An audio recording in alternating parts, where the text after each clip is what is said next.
Nothing contained in this podcast should be considered a substitute for professional medical advice. This content does not represent our respective employers and is purely the opinion of the podcast hosts. We are not your personal medical providers. Sorry, friends.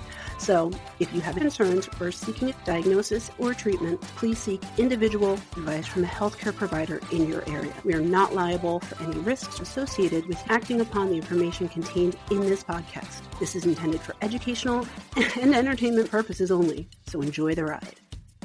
Please drink responsibly and in moderation.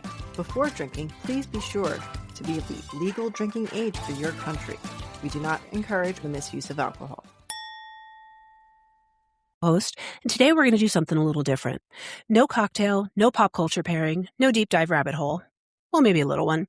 This is The Shot, a quick hit on a recent news story that's been making the rounds, and honestly, it's too important to wait for the full episode. I'm going to give you the facts, break down what actually means, and get you out of here in under 10 minutes because your time matters, and this story is worth knowing. So let's get into it.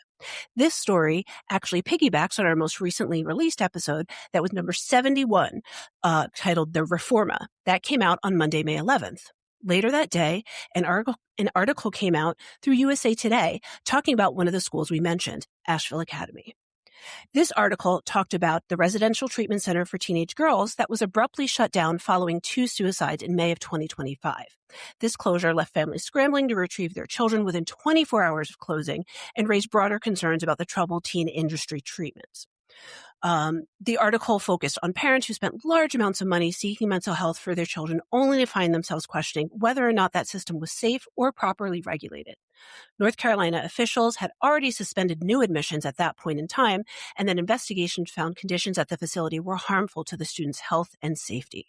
USA Today also talked about the Academy's operator, Family Help and Wellness, that had connections to other controversial youth treatment programs, including Trails Carolina, which was closed after the death of a child in 2024.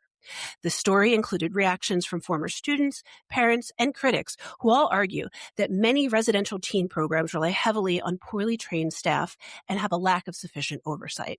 For more on that, you can go back and listen to episode 71, The Reforma, which takes a deeper dive into the teen treatment industry.